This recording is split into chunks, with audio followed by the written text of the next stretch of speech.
नमस्कार विद्यार्थी मित्रों, आज हम छठी कक्षा का हिंदी विषय का जन्मदिन यह पाठ पढ़ने वाले हैं। इयत्ता 6वी मधील हिंदी विषयातील जन्मदिन म्हणजेच वाढदिवस हा पाठ आज आपण पाहणार आहोत। जन्मदिन यह पाठ लिखा है प्रेम स्वरूप श्रीवास्तव जी ने। उनका जन्म 11 मार्च 1929 में खरौना जौनपुर उत्तर प्रदेश में हुआ। उनकी विविध रचनाएं, विविध बाल कहानियां, बाल नाटक, लेख, रूपक आदि। उनका परिचय, आप पिछले 6 दशकों से साहित्य सृजन से संलग्न है। प्रस्तुत कहानी में पानी के महत्व को बताकर उसकी बचत की ओर ध्यान आकर्षित किया है। या कथेमधून पाण्याचं महत्व त्यांनी सांगितलेलं आहे आणि पाण्याची बचत कशी करायची हे सुद्धा आपल्या लक्षात यावं म्हणून त्याच्याकडे त्यांनी आपलं लक्ष आकर्षित केलेलं आहे। गर्मी पड़ने लगी थी, धीरे धीरे उसके तेवर तीखे हो चले, सूरज आग बरसने लगा। गर्मी पडने लगी थी म्हणजेच उन्हाळा वाढत चाललेला असतो आणि तो आणखीनच जास्त वाढलेला असतो। सूर्य आग बरसाने लगा म्हणजेच आग ओकत असतो। मगर इन सबसे बेखबर बबलू अपने में ही मस्त था। पण या सर्वांपासून काहीही माहित नसलेला बबलू आपल्या स्वतःमध्येच मस्त असतो। उसके बाथरूम में घुसे आधा घंटा हो चुका था। तो बाथरूम मध्ये जाऊन अर्धा तास होऊन गेलेला असतो। शावर के नीचे उसकी धमाचौकड़ी मची हुई थी। शावरच्या खाली तो आंघोळ करण्यात मग्न असतो। कभी तो वह शावर के साथ नल की टोटी भी खोल देता। शावर बरोबरच नळ सुद्धा उघडून तो आंघोळ करत होता। अंत में माँ को ही चिल्लाना पड़ा, बबलू क्यों इस तरह पानी बर्बाद कर रहे हो। शेवटी आईलाच ओरडावं लागलं की बबलू अशा प्रकारे तू पानी का वाया घालवत आहेस। माँ, मैं ऐसा कुछ भी नहीं कर रहा हूँ, मैं तो बस नहा रहा हूँ। बबलू म्हणतो की मी पाणी वाया घालवत नाही, असं काहीही करत नाही, मी तर फक्त आंघोळ करतोय। इस गर्मी में मेरा मन तो करता है कि घंटों नहाता रहूं, बबलू बोला। या उकाड्यामध्ये मला तर असं वाटतं किंवा माझं मन असं म्हणतं की तासनतास आंघोळच करत राहावं, असं बबलू सांगतो। बबलू की इस आदत से उसके माता पिता दोनों परेशान थे। बबलूच्या या आदतीमुळे म्हणजेच ही जी काही त्याला सवय होती त्या सवयीमुळे आई वडील दोघेही हैराण असतात। वह मंजन करते समय देर तक पानी बहाता रहता। ज्यावेळी तो दात घासत असतो त्यावेळेस सुद्धा असंच पाणी वायाला घालवत असतो। स्कूल में भी उसे अपनी इस आदत के कारण डांट खानी पड़ती। शाळेत सुद्धा त्याला या सवयीमुळे शिक्षकांकडून ओरडा खावा लागतो। वह वहाँ के नल की टोटी भी अक्सर खुली छोड़ देता। शाळेमध्ये सुद्धा तो नळाची तोटी उघडीच ठेवत असतो। एक पानी की ही बात नहीं थी, बिजली के साथ भी यही होता। फक्त पाण्याबरोबरच त्याचं असं नव्हतं तर लाईट बरोबर म्हणजेच विद्युत बरोबर सुद्धा तो असंच करायचा। वह कमरे में न हो तब भी पंखा खुला रहता, तो कभी कूलर बंद करना भूल जाता। तो खोलीमध्ये नसेल त्यावेळेस सुद्धा पंखा चालूच असतो किंवा कूलर सुद्धा तो बंद करने विसरून जातो। कभी वह पढ़ते पढ़ते सो जाता तब भी बल्ब जलता रहता। वाचत वाचतच तो किंवा अभ्यास करत करत तो झोपी जातो तेव्हा सुद्धा बल्ब सुरूच असतो। माँ को ही बुझाना पड़ता, आईलाच तो विझवावा लागत असे। पानी हो या बिजली यानी कि ऊर्जा दोनों का भंडार सीमित है। पाणी असेल किंवा विद्युत असेल दोघांचेही जे काही साठा आहे तो अगदी थोड्या प्रमाणामध्येच असतो। दुनिया के सभी लोग ऐसा करने लगे तो क्या होगा। जगातील सर्वच माणसांनी बबलू सारखं जर केलं तर काय होईल। नहाना वहाना तो दूर, लोग एक घूंट पानी के लिए तरसेंगे। आंघोळ विंघोळ तर बाजूलाच राहू द्या, पण एक घोट पानी प्यायला सुद्धा मिळणार नहीं। लेकिन यह बात बबलू की समझ में बिल्कुल न आती। पण बबलूच्या लक्षात ही गोष्ट अजिबात येत नव्हती। माँ और पापा दोनों ही उसमें सुधार लाना चाहते थे पर उन्हें कोई उपाय नहीं सूझ रहा था। आई आणि वडिलांना दोघांनाही बबलूला हे समजावून सांगायचं असतं, त्याच्यात सुधारणा करायची असते, पण त्यांना कोणताही उपाय समजत नाही। उस दिन शीला मौसी की बेटी पूजा का जन्मदिन था। त्या दिवशी शीला मावशीच्या मुलीचा म्हणजेच पूजाचा वाढदिवस असतो। उन्होंने सबको खाने पर बुलाया था। त्यांनी सगळ्यांना जेवणासाठी बोलवलेलं असतं।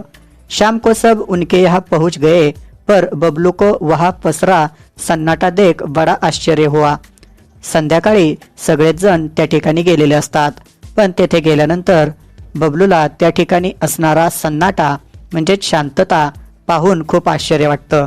मेज पर भोजन लगा हुआ था। टेबलवरती जेवण ठेवलेलं असतं। गुब्बारे और रंगीन झालर भी सजे हुए थे, पर कमरे में बिजली की रोशनी नहीं थी। फुगे लावलेले असतात, रंगीत झालर लावलेली असते खोलीमध्ये, पण सगळीकडे रंगीत झालर लावून सजावट केलेली असते, परंतु त्या ठिकाणी लाईटच नसते, प्रकाश नसतो। कूलर और पंखा भी नहीं चल रहे थे। कूलर आणि पंखा ते दोन्हीही बंद असतात, चालू नसतात। केवल 2-1 मोमबत्तियों का धीमा प्रकाश फैला हुआ था। फक्त 1-2 मेणबत्त्यांचा प्रकाशच त्या ठिकाणी असतो। सब गर्मी से परेशान नजर आ रहे थे। सगळ्यांना उकडत असतं, त्यामुळे सगळेच जण हैरान झालेले असतात। शीला मौसी ने बताया, गर्मी बढ़ जाने से बाहर तमाम जगहों पर बिजली का भार बढ़ गया है, इसलिए कंपनी ने अपने यहाँ भी आज से कटौती शुरू कर दी है। शीला मावशी सांगतात की उकाडा वाढल्यामुळे सगळीकडेच लाईटचा वापर खूप मोठ्या प्रमाणात सुरू झालेला आहे, त्यामुळे कंपनी जे असते लाईट पुरवणारी त्यांनी त्यामध्ये काटछाट करायला सुरुवात केलेली असते। आज कॉलोनी के इस ब्लॉक में कटौती हुई है। आज कॉलनीमध्ये या भागामध्ये कटौती म्हणजेच लाईटचा हाप आहे किंवा लाईट बंद आहे। फिर बारी बारी दूसरे ब्लॉकों में कटौती करेंगे। वेगवेगळ्या वेळी वेगवेगळ्या ठिकाणी अशा प्रकारे लाईट बंद केली जाणार असते। इससे क्या, हम पूजा का जन्मदिन तो हसी खुशी से मनाएंगे ही। असं झालं म्हणजेच लाईट नसली, विद्युत नसली तरी सुद्धा आपण पूजाचा वाढदिवस आनंदाने साजरा करूया, असं शीला मावशी सगळ्यांना सांगतात। फिर पूजा की माँ ने आरती उतारी और मिठाइयाँ बाटी। त्यानंतर पूजाच्या आईने तिला ओवाळलं आणि मिठाई सगळ्यांना वाटली। हॅपी बर्थडे के बोल सभी के मुंह से निकल पड़े। हॅपी बर्थडे म्हणजेच वाढदिवसाच्या शुभेच्छा अशा प्रकारे या पूजाला सर्वांनी दिल्या। दामा चौकड़ी के बीच बच्चों ने गुब्बारे फोड़े आणि या सर्व गोंधळामध्येच मुलांनी फुगे फोडलेले असतात। सभी गुब्बारे और टॉफियों पर टूट पड़े। सगळीच मुलं फुग्यांवरती आणि चॉकलेटवरती तुटून पडलेले असतात। कुछ देर के लिए सब गर्मी की परेशानी भी भूल गए। एवढ्या वेळासाठी सगळीच माणसं उकाडा सुद्धा विसरून गेलेली असतात। कुछ देर बाद शीला मौसी बोली, अच्छा बच्चों अब दामा चौकड़ी बंद करो, सबका खाना लग गया है, आओ जल्दी करो। थोड्या वेळानंतर शीला मावशी सगळ्या मुलांना म्हणतात की आता मुलांनो खेळणं थांबवा, सगळ्यांचं जेवण लावलेलं आहे, चला आता जेवण करूया। सब खाने की मेज पर पहुंच गए। सगळेच जण मग खाण्याच्या टेबलांवरती गेलेले असतात। इस बीच बबलू को बहुत जोरों से प्यास लग गई। एवढ्या वेळातच लगेचच बबलूला खूप जोराने तहान लगते, मगर शायद पानी न होने से सभी के गिलास आधे ही भरे हुए थे। बबलूला तहान लागलेली असते, पण पाणी कमी असल्यामुळे सर्वांचेच ग्लास अर्धेच भरलेले असतात। बबलू एक घूंट में ही सारा पानी गटक गया, पर इससे उसकी प्यास नहीं बुझी। बबलू ने एका घोटामध्येच सगळं पाणी पिऊन टाकलं, पण तहान त्याची विझली नाही। फिर भी वह खाने में जुट गया। तरी सुद्धा तो जेवण करायला सुरुवात करतो। 2-4 कौर भीतर जाते ही उसकी प्यास और भड़क उठी। 2-4 कोरी आतमध्ये गेल्यानंतर किंवा 2-4 घास त्याच्या पोटामध्ये गेल्यानंतर त्याला अजूनच तहान लागते। वह प्यास से बेचैन हो उठा। तो तहानेने व्याकुळ होतो। गर्मी अलग से परेशान कर रही थी। उकाडा त्याला आणखीनच मदत करत असतो, म्हणजे उकाड्याने तो हैरान झालेला असतो। वह पानी पानी चिल्लाने लगा। तो पानी पानी असं मोठ्याने ओरडू लागला. लेकिन पानी का जग खाली पडा था. पण पाण्याचा जग असतो तो मोकळा असतो, त्यामध्ये पाणी नसतं. शीला मौसी मुंह बनाकर बोली, क्या बताओ बेटे, इस ब्लॉक की पानी की टंकी की सफाई हो रही है. शीला मावशी सांगतात की पाण्याच्या टाकीची सफाई चाललेली आहे, त्यामुळे पाणी कमी आहे. कोई बात नहीं बच्चों, अच्छा बुरा तो होता ही रहता है, तुम लोग खाना खाओ. काही नाही मुलांनो, असं कमी जास्त तर होतच असतं, तुम्ही जेवण करा. अड़ोस पड़ोस में देखते हैं, कहीं न कहीं से पानी तो मिल ही जाएगा. आसपास आपण पाहूया, कुठून तरी पाणी मिळेलच. लेकिन इस आश्वासन से बबलू को कोई राहत नहीं मिली. प्यास से उसका गला सूखा जा रहा था. मावशींनी सांगितलेलं असतं की आपण पाणी इकडून तिकडून आणूया, पण तरी सुद्धा बबलूला खूपच तहान लागलेली असते. खाने का एक कौर भी गले से नीचे नहीं उतर रहा था. खाण्याचा म्हणजे जेवणाचा एक घास सुद्धा त्याच्या गळ्यातून खाली उतरत नसतो. वह प्यास से छटपटाने लगा. त्याला तहान खूपच लागलेली असते. आज पहली बार प्यास का अनुभव करने से तो उसे पानी मिलने वाला नहीं था. आज पहिल्यांदाच त्याला तहान म्हणजे काय असतं हे समजलेलं असतं, पण त्यामुळे तरी सुद्धा त्याला पाणी मिळणार नसतं. जैसे आज पानी को तो बबलू से अपनी बर्बादी का जी भरकर बदला जो लेना था. जसं काही पाण्याला जो हा बबलू वाया घालवत असतो त्याचा बदलाच घ्यायचा आहे. अब तो बबलू क्या तमाम बच्चों का धैर्य जवाब देने लगा.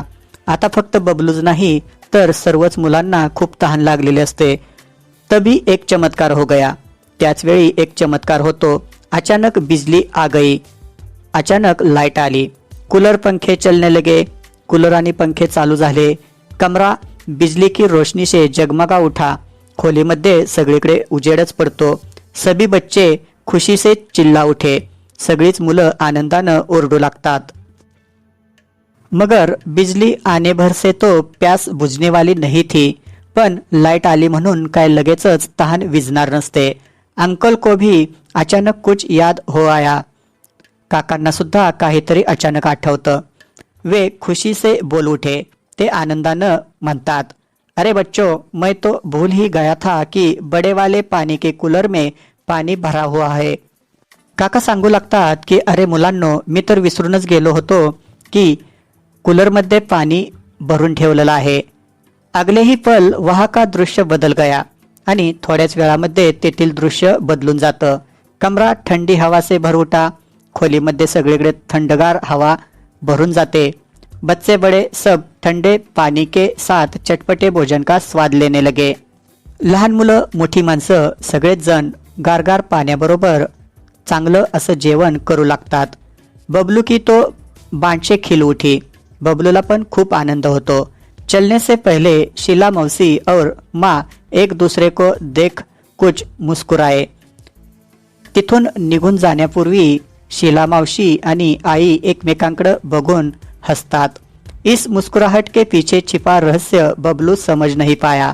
त्या दोघी का हसत आहेत हे बबलूला समजत नाही. घर पहुंचने पर माँ को बबलू किसी सोच में डूबा दिखाई पड़ा. घरी पोहोचल्यानंतर बबलू काहीतरी विचार करत आहे असं आईला दिसतं. बबलू कुछ नहीं बोला. बबलू काही सुद्धा सांगत नाही, बोलत नाही.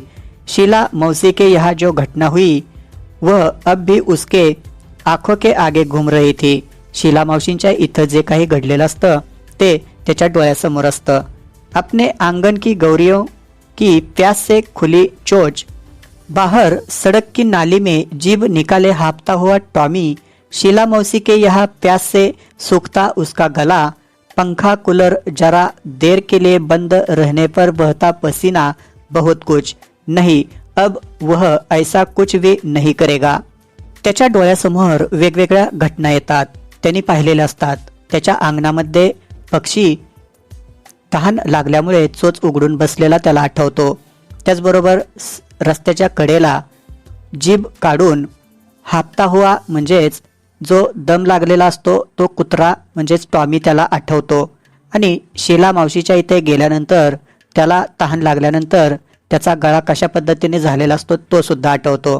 त्याचबरोबर पंखा कूलर चालू नव्हता त्यावेळी वाहत असणारा घाम त्याला आठवतो. सगळं त्याला आठवतं. आता तो असं काहीही करणार नसतो. म्हणजेच तो पाणी आणि लाईट यांची बचत करणार असतो. बबलू आईला म्हणतो, माँ कल से मुझे आंगन में किसी बर्तन में पानी भरकर रखना है. आई, मला अंगणामध्ये उद्या एखाद्या भांड्यामध्ये पाणी भरून ठेवायचं आहे. माँ हंसकर बोली. आई हसून म्हणते, तेरे कारण पाणी बर्बाद होने से बचे तब रखे ना. म्हणजे तू जर पाणी वाचवलंस, वाया घालवलं नाहीस, तेव्हाच आपण पाणी भरून ठेवू शकतो ना. माँ अब पानी की एक बूंद भी बर्बाद नहीं होगी. बबलू आत्मविश्वास से भरकर बोला. बबलू आईला सांगतो की आई, आता पाण्याचा एक थेंब सुद्धा वाया घालवणार नाही. मगर बबलू कभी यह नहीं जान पाया कि शीला मौसी के यहाँ जन्मदिन की पार्टी में जो कुछ हुआ था वह एक नाटक मात्र था. पण बबलूला हे कधीच कळलं नाही, समजलं नाही की शीला मावशीच्या इथं वाढदिवसाच्या पार्टीला जे काही घडलेलं असतं ते एक नाटकच असतं. उसे सबक सिखाने के लिए, म्हणजेच बबलूला सर्व काही शिकवण्यासाठीच हे नाटक केलेलं असतं. माँ ने चलने से पहले शीला मौसी को फोन कर बबलू की इस आदत के बारे में बता दिया था. आईने फोन करून मावशीला सांगितलेलं असतं की बबलूला कशा पद्धतीची सवय आहे ते.